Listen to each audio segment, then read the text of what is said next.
Welcome to Canyon Lake Unfiltered, where we talk about what's really going on around the lake. No fluff, no filters. From local stories and community issues to the people that make Canyon Lake what it is. This is real talk from right here at home. Welcome back to Canyon Lake Unfiltered, where we have real conversations with people, ideas, and issues supporting our community. One of the goals of this podcast is simple: to give people from across Canyon Lake and Comal County the opportunity to explain their views in their own words. The objective isn't to tell you what to think, it's to ask the questions many of you would ask if you were sitting here with us. Whether you agree or disagree with today's guest, I hope you'll leave with a better understanding of your neighbors. Today's guest is Russell Marinelli. Russell is a Canyon Lake resident, a United States Postal Service mail carrier, and an active member of Democratic organizations throughout Comal County. He serves as a Democratic precinct chair, helps organize the monthly Let's Talk Canyon Lakes meetings, is active with the Democrats of Comal County, and serves on the board of the Young Democrats of Greater Comal County. This podcast, I believe, is about hearing directly from people. Even those with whom we may disagree is healthier than relying on headlines or social media. So, Russell, thank you for joining me, and welcome to Canyon Lake Unfiltered. Thank you for having me, Jeff. I really appreciate the opportunity to be here today. All right. Well, let's go ahead and get started. So, for those who may not know you, tell us a little bit about yourself. Well, Jeff, like you said, I am a 38-year-old resident of Canyon Lake. I've spent most of my life here. We moved out here with my mom and my sister when I was 8 years old. I'm originally born and raised in San Antonio before that. I've gone through the school system out here. I went through Bill Brown, Arlen C., Mountain Valley, and then Smithson Valley Middle and High School. I've played football. I've been in the lake. I've fished on the lake, you name it. I've tubed the rivers. I've done everything that a kid out here would have done. I grew up, graduated high school, was looking for job opportunities, did a couple different things in and around Spring Branch, New Braunfels, the lake. And in 2015, I kind of found the job I've had for the last 10 years with the U.S. Postal Service, doing highway contractor work. Basically, I'm a mercenary mailman. Routes come up and around in town. Companies or individuals will put in a bid saying, hey, this is how much I can do the route for. And depending on the bids that the post office gets for that route, they decide on a contract winner, and then that person gets the contract for either an emergency amount of time, depending on the situation, or roughly 6 years is the duration of one of these contracts. I spent time in Blanco. I spent time currently in Spring Branch. I was in Blanco for 6.5 years, and I've been delivering mail in the Bulverde and Spring Branch area on a couple different routes for the last 3.5 years. Mm-hmm. I'm just a basic dude who enjoys a lot of things that any other person living in Canyon Lake would. I appreciate my football games. I love going out, having a good beer. I enjoy the opportunity to go hunting or fishing if the opportunity comes up. I don't go as often because, again, I work 6 days a week. But generally speaking, I'm just like anybody else. I want to have the time to have fun. I want to make enough money to live and not have to worry about things and cover the bills. And I want to just be able to live my life and not have too much stress. So you mentioned football. Are you a college pro fan?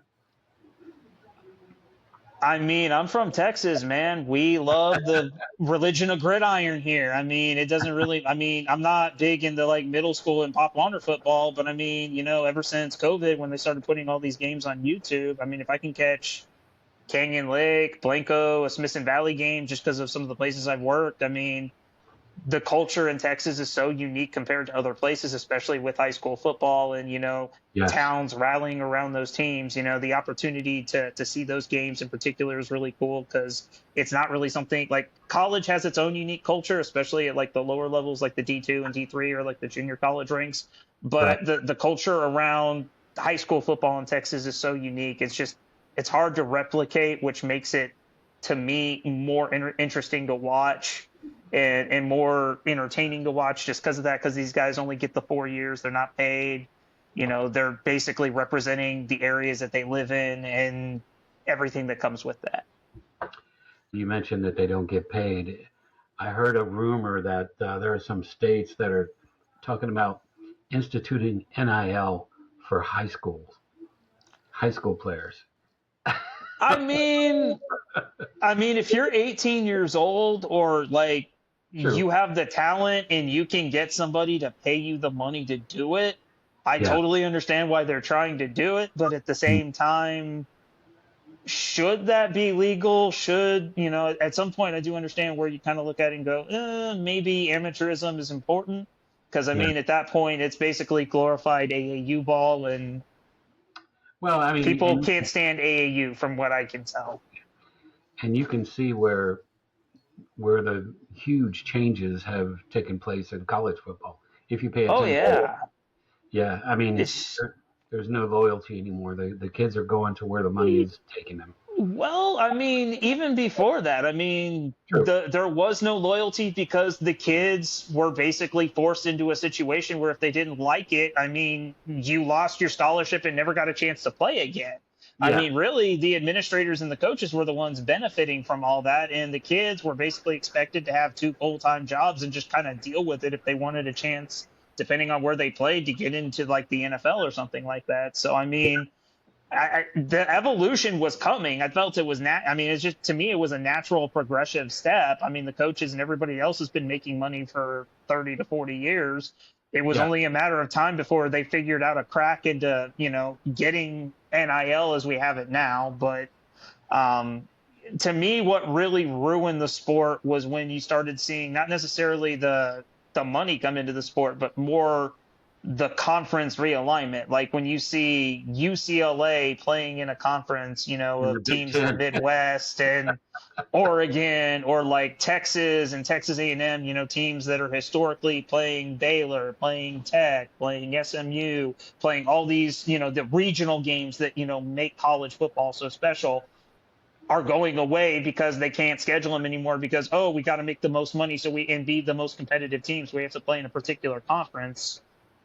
It's hard to take it seriously, especially like after, like I said, the moves of the Pac-12 teams to the Big Ten, and then like Texas A&M and Texas to the SEC, the way that they moved. So yeah, a lot of changes in college football over the past few years. As you said, you're a mail carrier 6 days a week. You probably know this community better than most people. So what has delivering mail taught you about Canyon Lake and the people who live here? I can tell you that I've driven all over Canyon Lake, and one thing to keep in mind about the mailman is the mailman sees all, the mailman knows all. If you get anything delivered, if you get anything sent, because almost everything comes through the mail, it doesn't matter if it's government paperwork, it doesn't matter if it's checks, it doesn't matter if it's that secret thing you don't want your wife to know that you collect, but you totally collect because it's your passion. We know all, and be nice to the mailman. Don't test the mailman. The mailman is the one person you do not want people knowing, hey, because they know, they see everything that you get in the mail. And I think people understanding that, when you hear about the rain, sleet, snow moniker, that's not a joke. During snowpocalypse back in 2021, I was in a Nissan Cube on 32 driving to Blanco, on the snow, on the ice, with the flashing light coming on, only driving 20 miles an hour down the road. A normal drive that would take me 45 minutes max took me about 90 minutes because, I couldn't go 60 down the road, because if I didn't, I'd be like one of the 15 trucks I saw on the side of the road in a ditch, because people didn't realize people in South Texas can't drive on ice. Not a moniker. That's definitely a fact based on what I've seen in my life, but I don't. Whether it's that or driving through flooded areas because if we can get to the box, they want us to deliver the mail. They don't really care. As long as we don't die, generally, they want us to try to stay safe, but they want us to go and deliver your mail. And that's what we do. So just be nice and just be patient. Like, I understand it may take a little while for us to put the mail in your box sometimes, but a lot of people get a lot of mail, and especially in this part of, the county. Amazon is, a dirty word as far as we're concerned, especially couple of months, especially when they start. I don't know if they're going to do it this year, but the last few years, on top of the packages, they started sending out the catalogs at Christmas with like all the toys on them, like Toys R Us used to do. And it's Yeah. like, why are you torturing us? Like, it's bad enough because they send them to everybody's house and they're like 3 inches thick, and it's like it's just a nightmare to deliver all those and organize them when you got all the other stuff in the car. And I bet. I bet. So, outside of politics, you said you're into science fiction, sports, and gaming. Is there anything you're currently reading, watching, or playing that you're excited about? Fun fact, my dad was a Trekkie while I was growing up, and Awesome. he would take me to things like conventions at Christmas when Toys R Us decided they wanted to release special edition ornaments. He thought it was a great idea to take a 6-year-old kid into a car and drive to Toys R Us on Christmas Eve to pick up ornaments because for some reason that wouldn't cause problems or go over badly with the kid. Um, so I've had an unhealthy amount of exposure to Star Trek and the Star Trek universe. I like Star Wars too. Star Okay. Wars is kind of been my thing because I wasn't forced to be exposed to it. In terms of books right now, I'm reading a book by a podcaster named Joe Kasabian called The Highlands Burn. Highlands Burn. He's done a lot of sci-fi, and this is his first fantasy novel. He calls it gunpowder fantasy. Imagine World War I setting in like the Caucasus, but you have magic and you have fantasy kind of thrown in there with some made up country names instead of like the Ottoman Empire, the Russian Empire, and stuff like that. I haven't gotten through the book yet, but it's a really interesting read. It's a brand new book, and you can get it for like 10 or 15 bucks on Amazon right now. So if you have the time and you're looking for something to read, that's a really unique and interesting book that I would highly recommend. And in terms of games, I just finished Final Fantasy Tactics Advance, but because I've got so many things going on, it took me a year and a half to finish it. And we're not going to talk about what kind of device I played it on because the company that published the game is very litigious and doesn't like to talk about why they don't release old games. So we won't talk about how I played that. But it's a great game, and if you're into strategy games with role-playing elements, it's a really interesting game to play, and I really love the story because Japanese media developers and media makers typically when they make stuff, they don't hold back just because it might be something geared towards kids. Like when Bandai made the Gundam animated shows, they always, because they're, giant robots trying to kill each other in a war, they make it clear war is not a good thing. War is not about good versus bad. It's a battle of ideologies, and real things happen in war. It's not just, oh, we took over the base and beat the bad guys. It's, oh, we took over the base, but my best friend lost an arm and 3 of my comrades just died. Yeah. And, the emotional toll that it takes on somebody and stuff like that. And, I think that if the world had more of that kind of mentality when we're looking at stuff, then maybe we wouldn't see some of the things that we see in the world. Yeah, I understand completely. So politics isn't something most people volunteer their free time for. Very few. Yeah. So what first motivated you to become involved in politics? Well, if we're being honest, 2 things came up. One, that before that event happened, I really wasn't super involved or like motivated to vote or anything like that. Mm-hmm. And then there was the event in question that motivated me not only to say, I can't believe I had to deal with this, but I need to do something about this and try to do whatever I can to change it or alter it or anything. And Right. The first event was back in 2020. The current state level administration here in Texas was concerned about people who weren't eligible to vote voting. So over the process of 2019 and 2020, they implemented some laws that required you to, when you renewed your driver's license, to show proof of, your birth certificate, your social security, something that showed that you are a U.S. citizen. Right. Which normally not that big a problem, but when you're a mailman who works 6 days a week, and at the time I was delivering mail in Blanco and driving from Canyon Lake to Blanco every day, renewing your driver's license online is kind of the most practical way of doing that.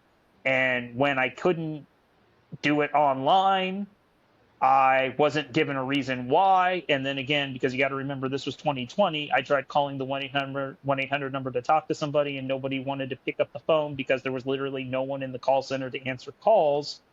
And I had to schedule an appointment at a facility where, mind you, I would be getting off of work in Planko and going to one of these facilities to do it. The closest facilities were in Fredericksburg or New Braunfels. And again, the earliest appointments you could book were 3 weeks out. It made me get real interested in why I was having to deal with this level of aggravation over something as basic and dumb as just trying to get my driver's license renewed. So when I went down there and I went through a 2-hour process to get my driver's license renewed with my social security, my birth certificate, my passport, and everything else, they asked me, do you want to register to vote? And in a state of irritation that few normal people ever really see somebody like me, and I looked at him and said, yes, please. And from there on out, I have been voting in every primary, every main election ever since. 2024 would be when I got involved in the political side of things. And basically what happened was, at the time I was working 2 jobs. I don't want to say the name of the second job because I don't know how many of those guys still work there, and I don't want to give anybody negative connotations or anything like that because they're all decent people. It's just we all have different opinions, and I didn't agree with their opinion that night. During the 2024 elections, our current leader of the presidential administration made some comments about Haitian immigrants eating people's pets. And after the election, when Donald Trump won in the manner that he won, I was surprised, and we engaged in a conversation between me and about 7 other coworkers about why this guy had won and how somebody who had made the comments about, legal immigrants coming to the U.S. and them eating other people's pets was a racist thing, and why that shouldn't be becoming of someone trying to achieve an office like the presidency of the U.S. is not okay. They all kind of stared at me, looked at me, and they're like, I don't understand what the problem is. He's just saying what we're all thinking. That was the point where I kind of said, okay, I can't keep not getting involved. I can't just sit here and do this anymore. It's not enough. And the next day I started making calls, sending emails, and that was when I got involved with the local Democrat club here in the county, Democrats of Comal County, and the local indivisible group, Indivisible Hill Country, that operates here in Comal County. And from there, I got involved with the local party because I found out the precinct that I live in was created in 2018. It had never had an actual precinct chair. And it's like, well, I've lived here for 6 years. I scream about being a Democrat all the time or having Democrat views, and I'm doing all this other stuff now. Why not be crazy and say, I'm already here. Why not take the full leap? So I sent some paperwork in. I talked to some people and said, hey, if y'all are interested in having somebody fill this role, let me know. I'd be more than happy to take it on and be a part of this and dive even further than I have already. And it kind of went from there. Okay. It's interesting that you mentioned the Haitians eating cats and dogs, because I'm originally from Ohio, and I have cousins, and my grandmother and aunt and uncle, they all lived in Springfield. Some of them still do, as a matter of fact. And there was a big pushback initially about the Haitians migrating, but then when they got there, they did an amazing job economically. They started doing the jobs that people. It's amazing what happens when you have 3,000 people who want to work and do jobs show up, especially when you're a town with no industry and people all of a sudden want to come in and build businesses and, utilize these people. And there were a lot of projects, from my understanding, that got shut down because they couldn't guarantee the workforce in the town after everything that happened with the Haitians regarding the administration and how they chose to handle that situation. Yeah, because Trump did eventually take away their asylum. Wasn't it just last month they take their asylum away?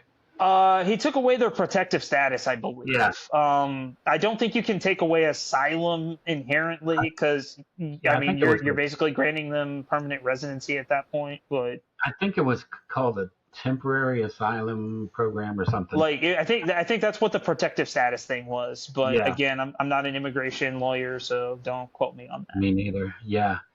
I have some friends on social media from that area, and it's amazing. Some of them are very sad that the Haitians are leaving, and then others are happy. But we won't go into that. Let's talk about let's talk Canyon Lake. What is it, and what do you feel our community needed something like that? So, as I got involved in Democrat activities, Democratic events, Democratic clubs in late 2024, January 2025, two things really came to mind as I started getting involved with these groups and talking with these groups and reaching out to these groups and seeing all the stuff that they do.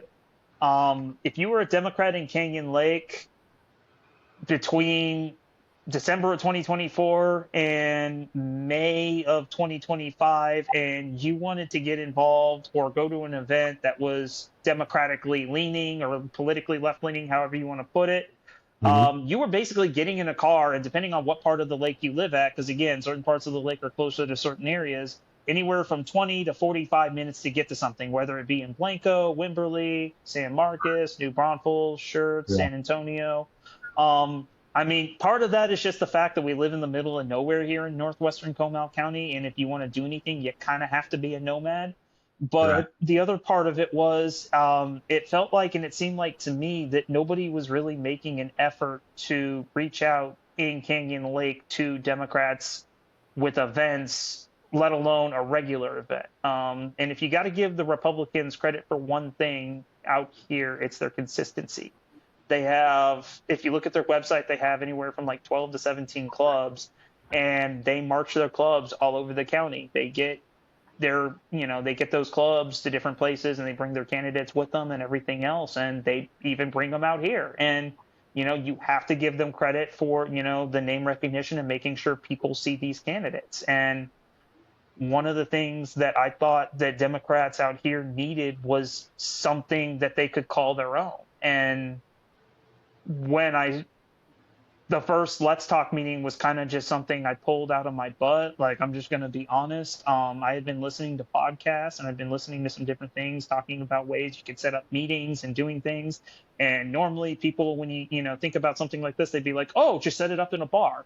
But, when I'm listening to the podcast, I hear them say, you don't want to set it up in a bar because, yes, it's a great setting because you can drink and people will have their guard down and they can open up and you guys can have a great dialogue. But, you might have some people that don't drink or recovering alcoholics, and you want to be respectful of them. Right. And they suggested the library. And I'd heard nightmare stories about political groups in Spring Branch and New Braunfels with the way the libraries work, allowing them to have political things in their library. So I kind of said, what's the worst case scenario? It's not like any bar is going to let me do this here. So let's see if the library will let me put together a thing.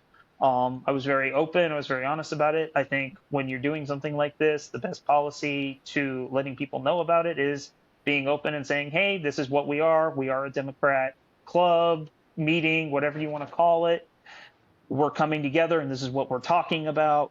And if you want to take part, awesome. If not, I understand. But we just want to let you know that this is here. And if you're interested, we'd love to have you here to talk. And the first event that we had was in July of 2025. It was about the state of the Comal Democratic Party and the Texas Democratic Party, because there were some changes and some fluctuations going on within the Texas Democratic Party and the county party at the time in terms of leadership changes and the demographics from 2024 after the election heading into this year's midterms. There were a lot of exciting developments, a lot of interesting developments, and a lot of different things. And we thought this would be a good way of covering that, especially with some of the clubs, because not everybody really knew about all the clubs and stuff like that. So we started with that first meeting where we had 12 people show up, and it kind of went from there. It went from one guy planning meetings and coming up with topics that he just thought people might find interesting to now 6 precinct chairs and a member of the Mary Fox campaign who lives here in Canyon Lake coming together, deciding on topics, organizing, making sure that the venues are set, having the necessary logistics so that we can carry out a good meeting, reaching out to whoever our speaker is or candidates, and putting things together and having programs where we have anywhere from 30, I think at one point we had an event with 55 people. And you got to remember, too, that this is taking place in a library where sometimes the seating capacity for our events is 30 people. Sometimes we're able to book a bigger room because, again, since we're using a library, we don't always get the best situation because other things are going on and we can't control that. We'll have meetings where we have up to, capacity or a room capacity of like 75 people. We don't always get to fill it up, but we always have people interested in coming out and seeing what we're talking about because they want to see an alternative to some of the stuff that they have seen currently, whether it be at the state or the federal level with the administration. And we are willing to engage in those conversations to talk about what that would look like and how that would operate. Have you ever had any conservatives or Republicans show up? We have. When the first TCEQ hearing, Texas Commission on Environmental Quality hearing about Lennar Homes development for Broken Cedar Ranch came up, we all got notifications about, hey, if you live in Canyon Lake, this might be something that you want to go to. Being a guy from the south side of Canyon Lake, development is just a normal thing to see. It's happened the entire time I've lived out here. So as far as I was aware, I thought it was interesting that I was getting a hearing notice from somebody about a hearing that I otherwise wouldn't pay attention to. So when I went out there, I didn't think I was going to see much because people were chirping about it and they made it seem like a bigger deal. So I figured I may as well go out there and see what this is really about. And to see what people were talking about at that hearing at Canyon Lake High School with 800 people there, and the fact that Lennar Homes was trying to build this development that could very well mean the end of a sustainable lake here in Canyon Lake, that reaches across aisles. It doesn't matter what your ideology is. It doesn't matter what your political affiliation is. We all live out here. We all want to enjoy lake life. We all want to enjoy the area we live in. We moved out here, some against our will, because, we saw a lake and said, that's an awesome place. I want to live there. It looks like a great community, and I will do whatever I have to be a part of that community. But we all see that. We've all made this our home. We've all actively chose to make this our home, and we all want to make sure that it's here 20 to 30 years from now. And when we've done our conversations about these developments and regarding water, we've had people from that other side of the aisle, the Republican side, the conservative side, however you want to put it, come in there. And again, we've been very honest with people about these meetings. Again, when you see one of our flyers, it's made very clear up front. Yes, we are Democrats. Yes, we work with Comal County's Democratic Party. No, they do not tell us what to say. But this is a Democrat meeting. We are going to talk about this. We're going to give you X number of minutes conversation about this, but we're going to be very clear. We're not changing who we are or how we do things or what we do just because you're here. But we will engage with you, and we will try to have a constructive conversation with you about a topic that, you're clearly interested and concerned about because you came to a Democrat meeting to talk about this. Yeah. And we try to have those constructive conversations and build bridges that way. Yeah. And I think that's so important these days with such polarization, as well as I do. It's just such extreme polarization now that it's very difficult to have constructive conversations with somebody you disagree with. You know what I mean? And so I think it's very important that we do our best to try to do that. 35% of Republicans don't want anything to do with us. I mean, they're very much President Trump fans. I'm not going to comment beyond that.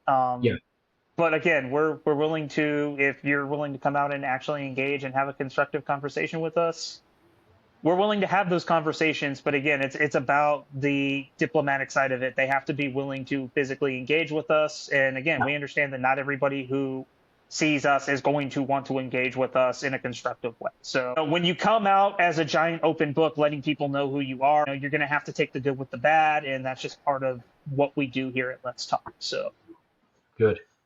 Well, it sounds like a great organization. I know you have one coming up, right? We Uh, do on August 11th. yeah. Our Let's Talk event on August 11th is about your tax dollars at work. So on August 11th from 5:30 to 7:30 at Ty Preston, we will have a Texas Comptroller candidate. For those of you who may not be aware, the Texas Comptroller is the person responsible for overseeing how your tax dollars are being spent in the state of Texas. Hmm. A lot of people might think that the comptroller actually answers to the governor, but in fact, the comptroller does not. The comptroller is an independent agency. I think, don't quote me on this, but I think they said he had 4,000 employees Hmm. that go through and look into things in terms of how money is spent and how the state of Texas money is being utilized. And if you have thoughts about how your tax money is spent, we would love to hear from you. We'd love to let you have an opportunity to talk to the Democratic candidate for comptroller, Sarah Eckhart. She's based in Austin. She's an incredibly intelligent woman who I think has 2 master's degrees. Don't quote me off the top of my head. But she has really gone out of her way to try and get this position. In the primary, she had 2 opponents. A lot of people thought it was going to go to a runoff, and she ended up with 70% of the vote on the Democrat side. So, in terms of her ability to really kind of consolidate her bid and kind of consolidate I'm the best candidate for the job, she was able to convince more people than anybody else. And now that we've had the opportunity to decide who our candidate was going to be, now we need to let people know and show people why our candidate is the best one for the state of Texas. And this is part of her tour going up through November 3rd to do that. So anybody who would like to come out and see her, we'd love to have you there. Again, this is a great opportunity to talk to somebody who wants to show you how they would oversee how the state of Texas is spending your tax dollars, whether it be on school, whether it be on the infrastructure here in the state, the way the economy and how those subsidies and how the tax breaks are given to businesses and companies at the state level. This is a great opportunity just in general. And, again, this is about for people who may not necessarily like the way that the state of Texas is being run right now. This is another one of these opportunities to see what a viable alternative looks like and to get a better idea of how that viable alternative would operate. Okay, great. So, we spoke about, the differences, in Republicans and Democrats. So, what do you think Republicans living in Canyon Lake misunderstand most about Democrats like yourself? When it comes to viewing Democrats out here, I really think that too often they look at us and they just assume that we're some stereotype that they hear about on Fox News, that like we're hippies who live in a van that runs on oil that came from a fryer in some McDonald's parking lot or something like that, that we only eat granola, that, we don't actually aren't plugged into the grid. We use a couple of solar panels and, they have a very, we don't eat meat. And I'm here to break that stereotype, obviously. I'm a 30-year resident of Canyon Lake. I'm a football fan. I grew up out here. I hunt. I eat burgers. You name it. I'm not the stereotype in the slightest. If anything, I come off more as a Republican stereotype than I do a Democrat, just because of the hobbies and things I enjoy. And I Yeah. think getting people to understand that we're not always what you think. And just because I have different opinions on certain things doesn't change the fact that I'm a Canyon Lake resident. And the same way you care about how that lake looks like and what that lake is in 20 years in terms of sustainability doesn't change the fact that I also care about that because I grew up here. I floated the rivers. I've been in the lake on a tube while people drag it with a jet ski. I've gone hunting out here. I've done a lot of the same things that a lot of people have grown up doing out here. And it doesn't change just because I slap a D or an R next to my name, Yeah. and getting people to see past that D, I think, is one of the reasons why having an event like Let's Talk Canyon Lake matters. Yeah. because you can tear down those stereotypes just by, these people showing up and seeing who's there and what we're about and what, we really care about and how we're trying to do what we're trying to do to solve the problems our local communities are facing. So, what do you think Democrats sometimes misunderstand about conservatives living in Canyon Lake? I think it's honestly, it goes back to that stereotype thing that we've been talking Yeah. about.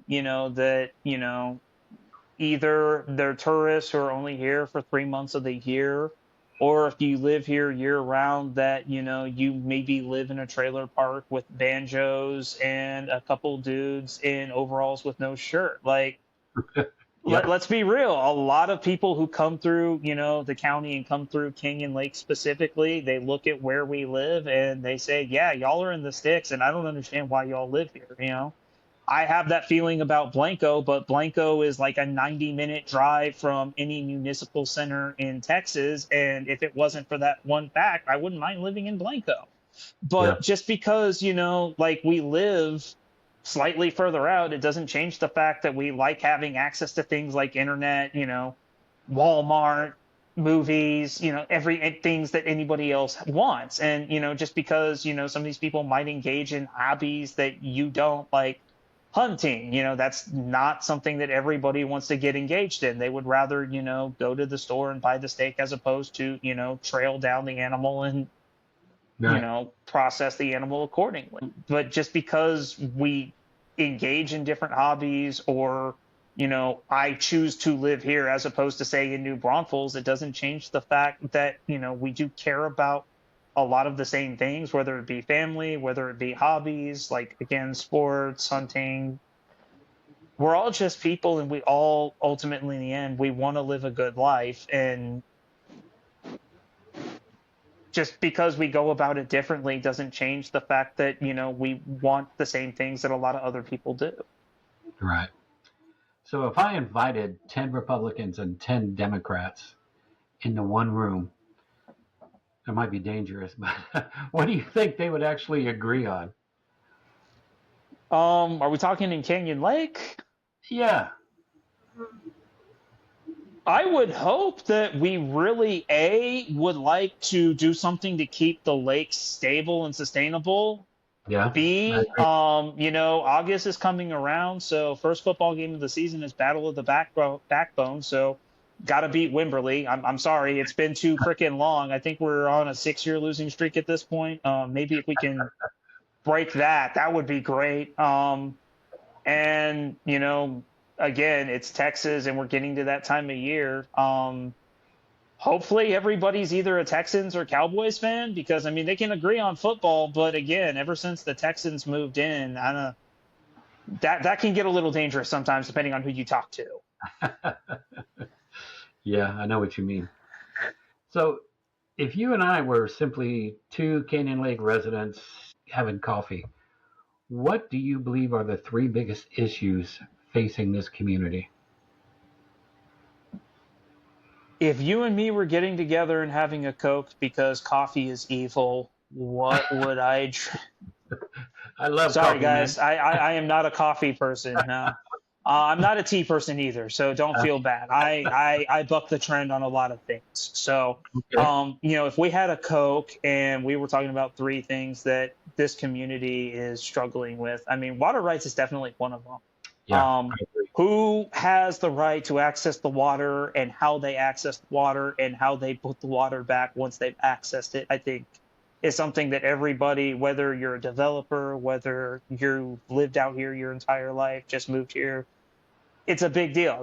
Water is one of the essential elements of life and, everybody deserves to have access to it. But the way they access it and what they utilize it for, I think is something that, people should have more of a say in. So how you go about that, I think, is definitely something that we need to have a serious conversation about. And a lot of people seem to think about. Gentrification. Being somebody who grew up on the south side of Canyon Lake in one of those trailer parks and whose family, because my parents were divorced, my mom worked 40 hours a week at a Dell plant in New Braunfels for a while, and she couldn't always clear all the bills with the paycheck that she got, because she had a couple kids too, and she needed to keep an eye on them.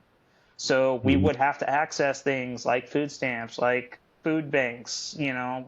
sometimes churches and different things like that. And, to try to keep an eye on us while she was trying to make ends meet. And that was in the 90s and the early 2000s, when the economic situation wasn't as crazy as it is now. I mean, I can't imagine what a divorced parent, trying to make it with a couple kids, working a full-time job out here is going through nowadays. I mean, especially with the Yeah. way the cost of everything has gone up and the quality of life, in order to have a sustainable life. I think I read something in the Express News that it's like $65,000 a year for the average Texan to have a normal middle class life out here. I don't know Yeah. about you. I don't make $65,000. I work 6 days a week for the post office, and I don't even make anything close to that. So, if I, as a single male individual working 6 days a week, can't make that, I can't imagine what, people on the lower end making, less money than me, let alone families with low income situations, are dealing with. Yeah. And then especially when you have, all these new developments moving in. And I mean, there's nothing wrong with progress, but that progress needs to be well regulated. That progress needs to come in a way that allows for people to have a quality of life that otherwise wouldn't be possible if you have unsustained growth or unregulated growth. You're going to have people that get priced out. And a lot of times the people getting priced out are people from these working class neighborhoods, like the kind I grew up in. And Right. when you lose those neighborhoods, you lose the character of the area that made people want to move there to begin with, besides the lake itself. So Hmm. I think those are two of the bigger issues that we're really facing out here. And I guess the third one would be technology. Living out here, we don't have access to certain services that other places have. Larger metropolitan areas have access to like bus routes and stuff like that, so that if you don't own a car, you can still get to work, relatively easily. That's just not a realistic thing out here in Canyon Lake right now. Right. Is that something that the county maybe could establish a couple of years down the road, or maybe in the next few years? That would be great. I mean, I understand, but you have that VIA inspired service in New Braunfels. You have the one for disabled and older people that I can't remember the name off the top of my head, that kind of goes all over the county, including Canyon Lake. But outside of those, if you're not in one of those two groups, you're kind of SOL. And if we could do something to change that, we could really see a drastic improvement in the quality of life for a lot of people, just by having access to those technologies and services. And maybe that's something that the county will take seriously, in terms of, having a countywide public transit system. I don't know. But Yeah. those are just things off the top of my head I think that we could really benefit from if people made a push for. Right. Which one of those concerns you the most? One of those issues. If we're talking about a top issue, then I think you have to look at the gentrification and the water management as kind of level. Obviously, in terms of water management, you have to have water to survive. And if Lennar Homes and some of these other developers are able to kind of do the type of development that they want in an unregulated and just a badly managed way, because of the way that TCEQ goes through their permitting process. Right. In 20 years, will we have a lake? I mean, again, before the flood, we were at almost stage 5 water restrictions. I knew we were at stage 4 at one point, Yeah. but I mean, it's not a question of if, it's a question of when. The weather is changing. We're seeing more extreme swings in the weather, kind of like the same way in politics. We went from a stage 4, stage 5 drought to all of a sudden the lake is full in 3 days, just because we got some really heavy rain.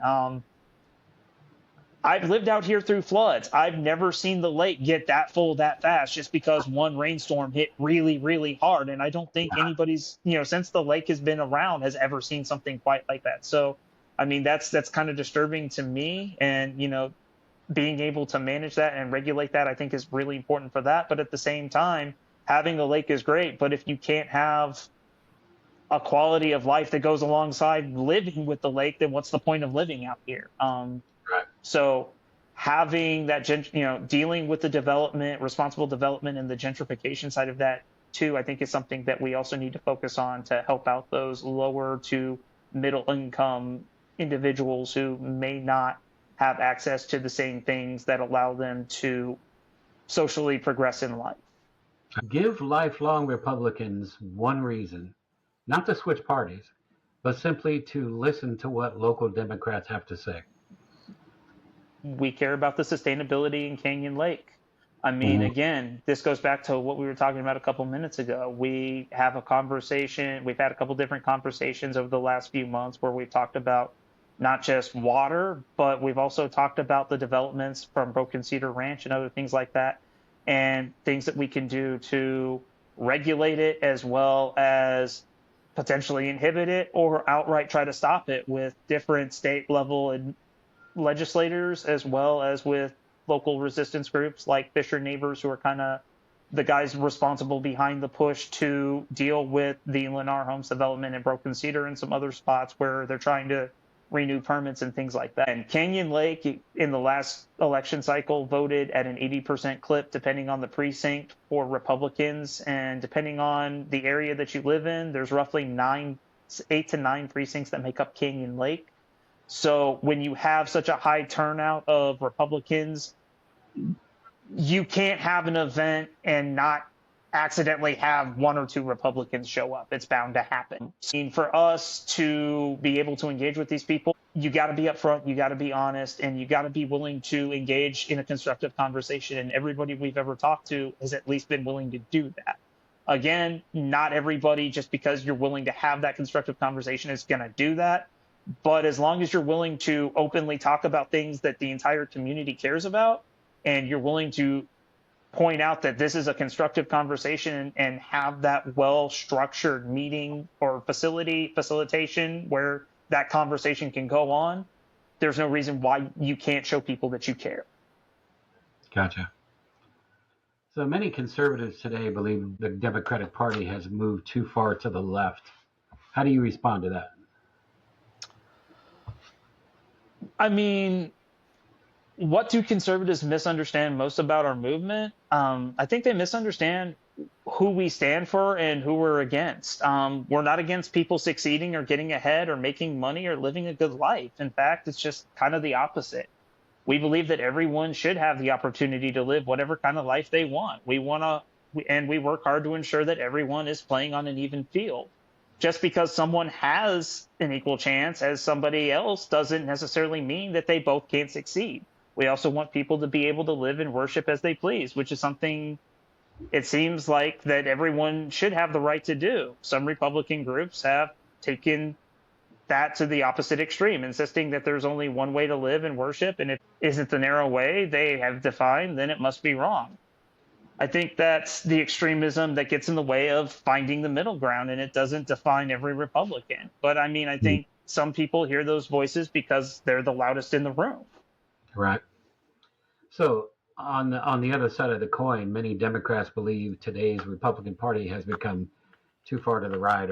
What do you feel about that, and how do conservatives misunderstand that?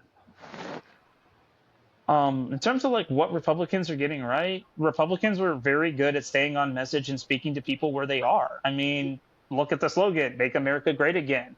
That was a promise that spoke to a lot of working class people, beyond any election, whether it be 2020, 2016, 2024.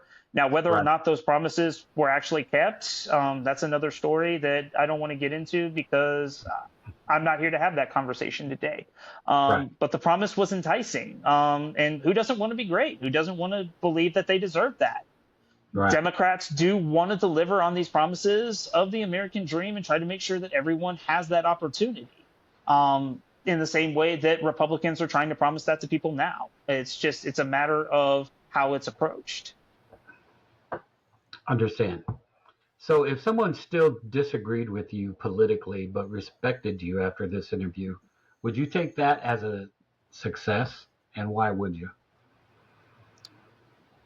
Why would I take it as a success? Because in order to have civil discourse, you have to respect that not everybody's going to agree with you.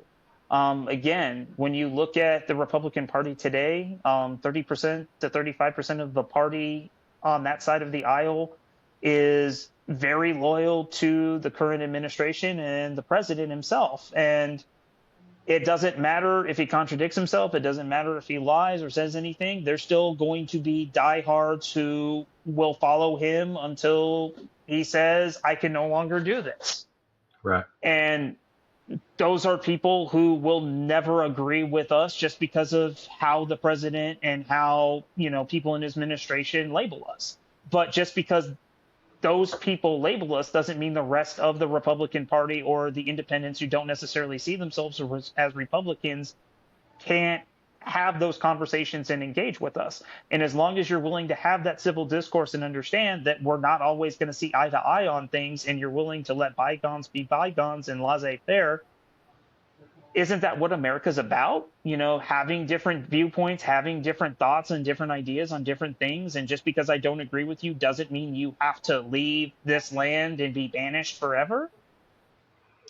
Yeah, I think that's one thing that I really think we've lost is, and when I say we, I mean our lawmakers, our administrations, they've lost the ability to work with the other side. You have to be able to work together, or you just get a partisan government, which is what we've had for quite a while, actually. So yeah, the last few years, definitely.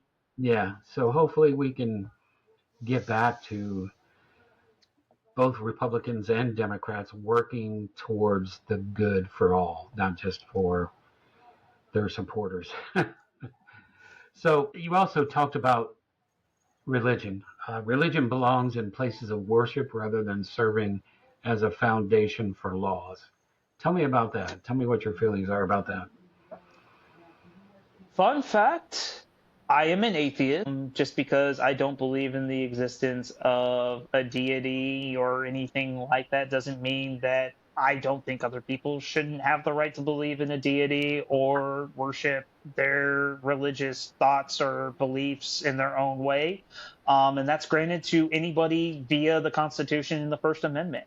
Right. Even your right to not believe. We are a country that's founded on the idea of not having a state religion. And it's kind of concerning about the idea, especially with some of the groups that have come out in the last few years who are pushing and suggesting that we should have a national religion because of the way that a lot of people in the country for most of the history followed one particular religion. And that kind of disturbs me because you have a lot of religious minorities nowadays that should be protected and should have the right to worship whatever deity and whatever religion they have in any way that they see fit, as long as they're not interfering or creating chaos for society in general. I mean, yeah, there have been issues with the Church of Latter-day Saints historically, but I mean, generally speaking, nowadays, the Church of Latter-day Saints, as far as I'm aware, is largely legally kind of behaved and not done anything insane. Occasionally you have situations with the Catholic Church where members of local leadership, depending on the area, have done some very questionable things and they get dealt with accordingly. But they're not trying to overwhelmingly control society in a way that would make us look like, say, Saudi Arabia, where you have a state religion, and if you're not a follower of that religion, you might have a lot of problems depending on how the government sees you. Mm-hmm. Okay. So change gears here a little bit. You said that people are surprised that you're a Democrat because you're from here, you eat meat, you watch football, and you own guns. That's basically stereotypes. So do stereotypes about both Republicans and Democrats make honest conversations harder? It can. I mean, just because there are stereotypes doesn't mean that people can't break the stereotypes. I mean, again, look at me. Everything about me and the place I grew up and the way I grew up with a dad who listened to Rush Limbaugh and watched his TV show when I was little doesn't necessarily mean I had to grow up a Republican. True. And the same could be reversed for somebody who turned into a Republican, but their parents were hardcore Democrats. I mean, just because stereotypes exist doesn't mean we have to embrace the stereotype or fit a particular mold. I mean, isn't that what our country was kind of founded on? The ability to do what you want and to pursue happiness however it means to you? That is. So have you ever surprised someone after they learned you were a Democrat? Yeah. Okay. How? I mean, I've had a couple of side jobs while I've been working at the post office, and this 19-year-old kid I was working at a particular job, he was from Houston, and he came from a family that was clearly Republican 3, 4 generations back, and he would talk about the area, and he'd talk about how it was all Republican and how it doesn't make sense how anybody could be a Democrat. And I was like, well, I mean, I don't really care what gay people do in their lives, and who cares if they get married? Well, what do you mean? Because of the church? And it's like, I don't care about churches either. And he's like, well, how do you know that you won't be saved? I'm like, because I don't believe in God. Like, why should that matter? And then it went into, my thoughts on guns. And then he's like, well, you're clearly not from here. And it's like, dude, I was born in San Antonio. I've lived out here almost my entire life. I graduated from the high school that your high school came from. Like, what do you mean I'm not from here? Like, and then he straight up actually said, I don't understand how somebody who grew up out here like you did could turn into you. And it's like, because I'm a decent person who doesn't want to see people get treated like crap. Like, I don't understand where you're going with this line of questioning and statements. Like, what's wrong with you to just assume that just because I do these things or I engage in these hobbies, that just automatically means I should be this one thing, Right. Yeah. So where do you think Democrats are getting it wrong? If we're talking about at the top of the ticket, Yeah. I don't want to get into particular people, but I think nationwide and certain state level offices, I think there are people that have gotten elected on promises of being a particular type of politician who were going to do certain things, who were going to fight for working class individuals, who were going to fight to keep certain programs available to people, who were going to take care of people who were in the military, different things like that. And when push comes to shove and a particular piece of legislation is coming through that, when they were on the campaign trail, oh, I'm definitely going to vote this one way on it that, would help everybody. They turn around and say, oh, no, I'm not voting that way. I'm going to vote the other way because it works in my best interest, not my community's best interest. I personally get frustrated with the party when they say they're going to take a stand on a particular issue. Like, we're not going to allow the government to spend any more money on a war, like, for instance, with Iran or any other military conflict. And then they turn around and you have a couple of members of Congress who are on our side of the aisle turn around and say, yeah, I know we said that, but I'm going to do this anyways. And then you're kind of looking around and going, why do you have a D next to your name? Why are you telling us you're going to do this other stuff if you're not actually going to do it? There needs to be a level of accountability that comes with that, especially if you're going to say, hey, these are my values and this is what I stand for. And part of it is on them because there's really, I'm not sure if there's an actual mechanism to hold them accountable, but at the same time, when you look at the primaries and when you look at the elections up until now, there have been a lot of situations where people will still vote for these particular politicians because they've been there forever. And, right. A lot of people in politics have short memories. So just because, they did something really bad that hurt their district 2 years ago doesn't mean come election season or come primary season that people will remember that. I understand. So where do you think both parties are failing? In terms of both parties, I think the technology, I think AI has really been an issue that nationwide a lot of people have kind of got behind the idea that yeah, AI might be this technology that we need to utilize, but the way y'all are trying to develop it is very concerning and very thought-provoking and very disturbing, and we don't want these developments where y'all are trying to put it. But you still have state and federal regulators behind the scenes saying, cool, they want to develop it and they want to give us tax money to do it. Sure, why not? That connection between people with that, I think, is problematic. Another thing I think that both sides have gotten wrong.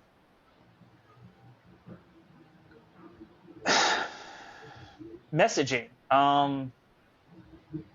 The Republicans the last few years, especially after Trump got back in from the second term, Trump will make a decision that's controversial, and because of the way they'll try to message it, or because they ran on a particular position that is controversial because Trump is completely going against what he said he was going to do, Republicans don't message it well to their people. And then at the same time, granted, there's not really a good way to message it, but at the same time, it feels like Democrats don't do a good enough job of talking about, hey, if we're going to fight this particular issue, this is how we're going to do it, and this is what we're doing to fight it.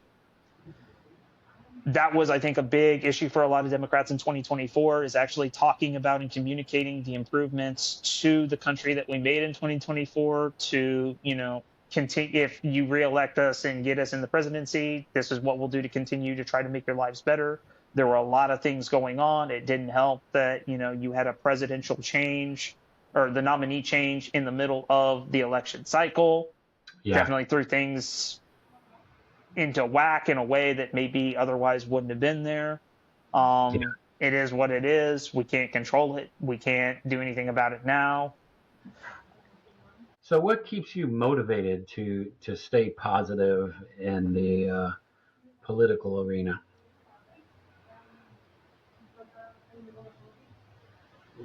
The fact of the matter is that if you're a Democrat and you live in Comal County, with the slate of candidates that we have this cycle, partially because of how the state level and the federal level administrations have operated, and partially because we've had some people who have tried to run for offices and failed a couple times, we have the strongest slate of candidates that anybody can remember in the last 30 years.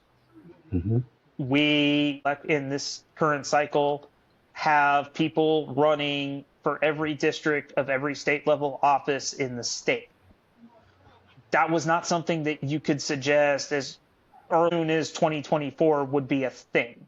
Our area up until I think they said it was 2018, we didn't actually have a Democrat running on the state side of the district that we would typically be in for state house. Yeah. We've come a long way in a short time. We have a lot of things going on, and if there was ever a chance to try and make Texas, let alone Comal County, more Democratic, this is the opportunity. And for anybody who's interested in getting involved, or for anybody who wants to get involved and is concerned about when is the right time, if you want to get involved, do it now. We've never had a better opportunity to change things. We've never had a better opportunity to affect the future of the area that we live in. And if you want to make a positive impact on your area and show people that there's more to where we live than just the things that you've seen, especially with the legislative rule of Republicans here in Texas over the last 30 years, this is your chance. Come out to New Braunfels. We're off of West San Antonio Street. Come out to Let's Talk Canyon Lake. We meet at the Ty Preston Library every second Tuesday of every month. Go out to a happy hour event. They have one in New Braunfels. They have one at the Screaming Goat in Spring Branch once a month. Come out, talk to us, engage with us, and maybe you're not a speaker. Maybe you're somebody who wants to send emails. Maybe you're somebody who wants to write letters. Maybe you want to be at a letter stuffing party or something like that, or do something more behind the scenes. Or maybe you want to be talking to people. Maybe you want to knock on doors. Maybe you want to be involved in logistics at like a Let's Talk Canyon Lake event. Anything that you think you can do to help out, we're more than willing to accommodate you accordingly. We have several different clubs, including a new Young Dems chapter that was newly christened at the beginning of this year. We would love to have people involved in that. If you're between the ages of 14 and 40, you're eligible to be a member of it. All you got to do is show up to a meeting and you're an official member at that point. No dues, no anything like that. If you live in Canyon Lake, again, please come out to a Let's Talk Canyon Lake event. They're publicly open to anybody. You don't have to pay a fee. There are no dues. We just have meetings once a month to engage with people. Just getting involved is what I would suggest people do. Okay. Now we've come to a segment I like to call Rapid Fire, where I just ask you simple questions just to get your response off the top of your head. Now, the first one was coffee or tea, and I know you don't like either one because you already answered that, but Heresy. what's your favorite drink? I'm a Coke guy. If I need a caffeine boost that isn't soda, I'm going to pick up a NOS energy drink. I've heard about military people in white Monster. I'm sorry, I can't do Monster. I like taste. If we're talking alcohol, my poison is Sapporo or Shiner Bock. Regular Shiner Bock, not one of the 14 varieties that they have. Nothing against people who like them. I just prefer either a good German beer or a good Sapporo. Gotcha. What's your favorite restaurant around Canyon Lake? Which meal? If we're talking breakfast, anything other than Mima's tacos is heresy, and you might be crucified. And I'm Sicilian, so I am an Italian food aficionado. I don't just have a favorite restaurant for Canyon Lake. I have one for New Braunfels, and I have one for Bulverde and Spring Branch. But since we're talking Canyon Lake, I have my issues with them, but I really love the Brick Fire Pizza at Elio's. There is no substitute. You pay more, but you know what? There's a reason you pay more. It's because the taste is about 8 times better than anything else you can get out here. That's true. So what is your favorite science fiction book or movie?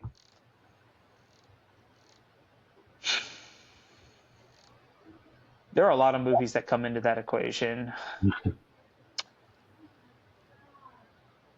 All right, another point of potential contention. Star Wars episodes 1, 2, and 3. Oh, really? There are a lot of people who are probably going to hear that and say, what's wrong with you, the original Star Wars? But I'm sorry, I grew up with 1, 2, and 3. I like the Clone Wars time period of the Star Wars universe. 1, 2, and 3. The only bad part is the Jamaican alien. All right. Favorite football team? High school, college, or pro? Again, this is kind of like food. Depending on the topic, there's going to be some heresy and there's going to be some upset people. Whatever you want. If we're going high school, again, just bear with me because they're all play at different levels. Because of some of the places I worked, I kind of embrace some of the local teams there. So high school level, I'm from Canyon Lake, so Canyon Lake. I embrace Blanco because I worked there for 6.5 years, and the people there are very similar to Canyon Lake in a lot of different ways. And then I graduated and played football at Smithson Valley. So Rangers we will be. Get your guns up. Okay. I think I already know the answer to this question, but Lake Day or football Saturday? The Church of the Gridiron. Come on, man. I mean, unless it's summer, like, and I don't have to work, like, come on. That's not even a question. Like, no, that not even competitive. One word that describes Canyon Lake. One word. I could think of one sentence. Give me a sec here. Insanity. Insanity. Okay. Insanity. Growing up out here, experiencing it from the low-income side, that I grew up in, you see a lot of fun and interesting things that you don't normally see other places, and that you have to explain to people because, living out here in Canyon Lake and coming from that low-income background, you wouldn't normally see that other places, like the people driving their lawnmowers to the gas station to get beer because they don't have their driver's license or their car anymore. The people who are too poor to afford an onboard motor for their boat, so they use weed whackers to get their boat on the water and get it to the exact spot they want to put it before they put the anchor down to fish. People get creative when they want to do stuff and they don't have money, and it can get interesting sometimes. Yeah. Well, You hit the nail on the head. Startsville be crazy, bro. I don't know what to tell you. I know. Um, what's one hidden gem in Comal County everyone should experience?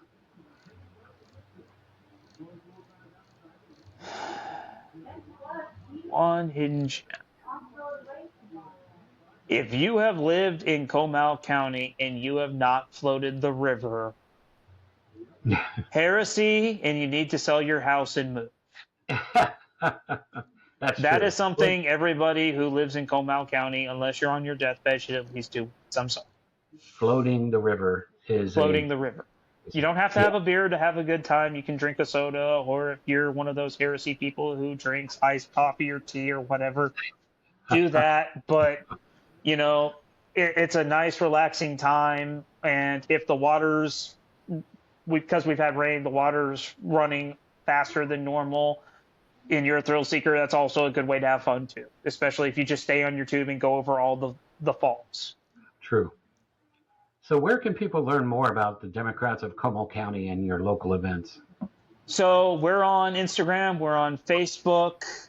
We have the party headquarters off of West San Antonio Street in New Braunfels. It's by, I think it's River City Advocacy, where they do counseling and stuff like that. It's right across the street from it. The party headquarters is in a building tied directly to a gas station, kind of hard not to miss.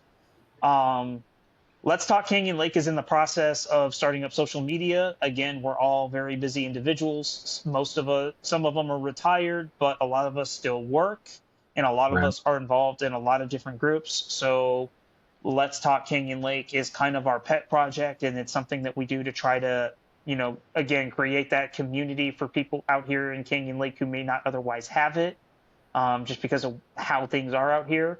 But again, we're always having events at Tide Preston. All of that information gets pushed through the communication channels with the party. So if you're not on the email, you're more than welcome to get on the email. Again, go to comaldemocrats.org. You can sign up there. You can go in person. All of our flyers for events are there. Typically, we'll leave a flyer at the library so that you can take a picture of it or anything. Beat us on social media. We'll go from there, and we can see what we can do to help you out. Awesome. So if someone disagrees with nearly everything you've said today, what's the one thing you hope they take away? Well, a lot of people disagree with us, but they tend, when they show up and they talk to us, normally it's because they see why we're talking about something being a problem, because typically a Let's Talk Canyon Lake event is going to be about an area problem that affects Canyon Lake, or a regional problem, i.e., state level issue that's causing us problems here in Canyon Lake, and there's a reason to talk about it.